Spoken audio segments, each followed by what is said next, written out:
Robert Stinnett served in the U.S. Navy 1942 to 1946. He left the military as photo mate first class.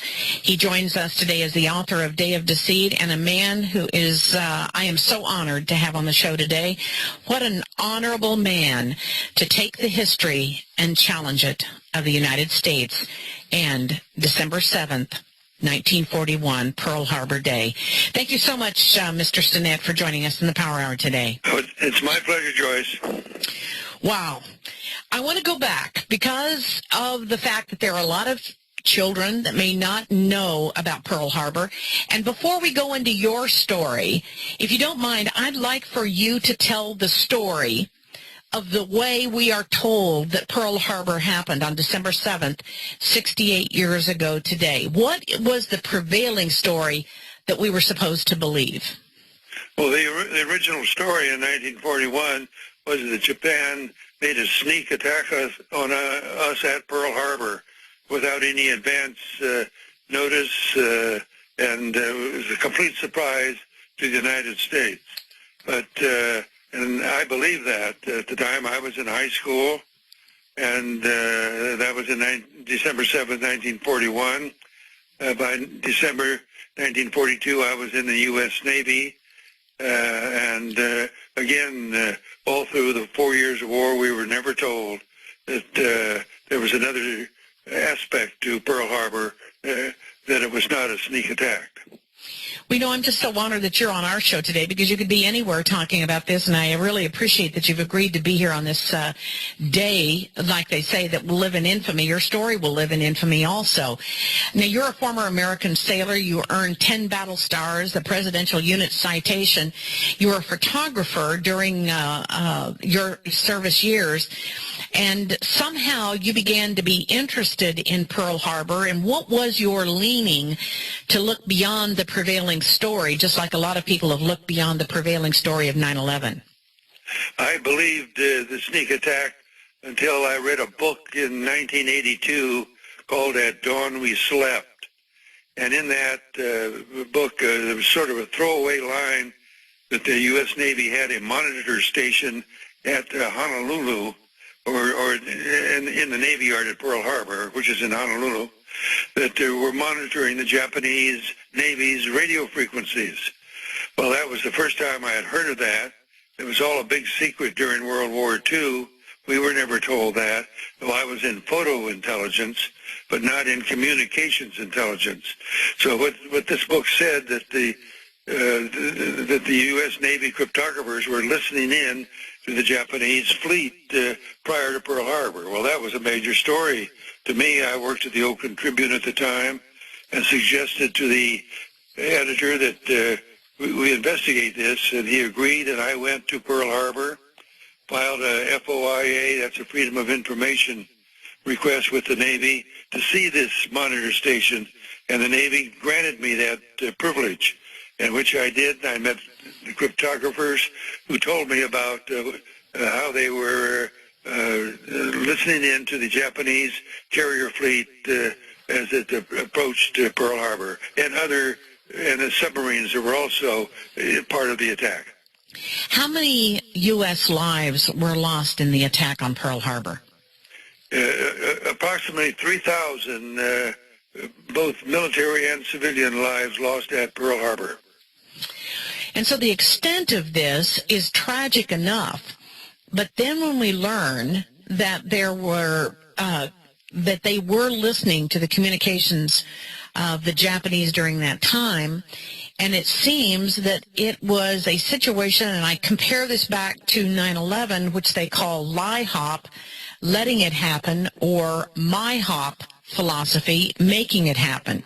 So obviously we didn't make that event occur, but what you are saying by your information and the incredible documentation that you have is that the U.S. allowed it to happen and allowed these men to get killed, correct? That is correct. Not only that, the administration provoked Japan into attacking us at Pearl Harbor, and we did that by sending our Navy formations into Japanese territorial water to really tick off the Japanese, far-right people in Japan. And this is what brought on the war. Also keeping our fleet based at Pearl Harbor. That was to lure Japan to attack us there.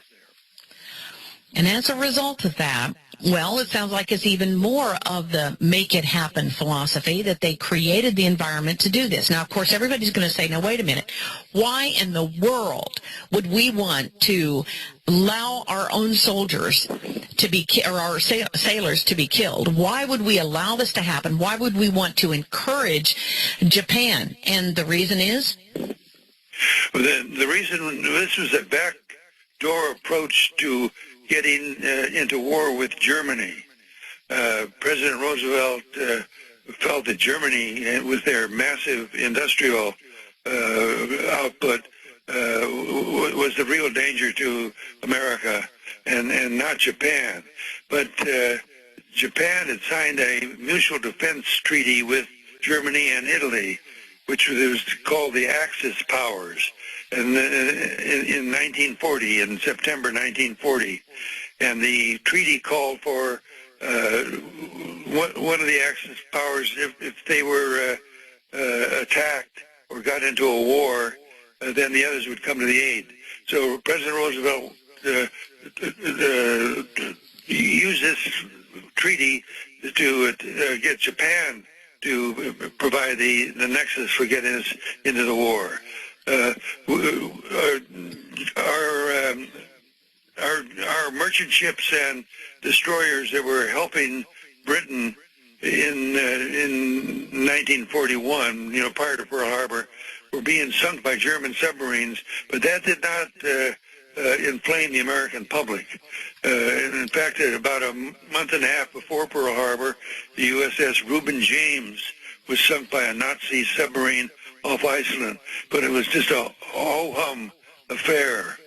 And it wasn't until we had this sneak attack on Pearl Harbor that united this country like it's been never united before. Well, the opinion polls in the summer of 1940 indicated that a majority of Americans did not want the country involved in Europe's war.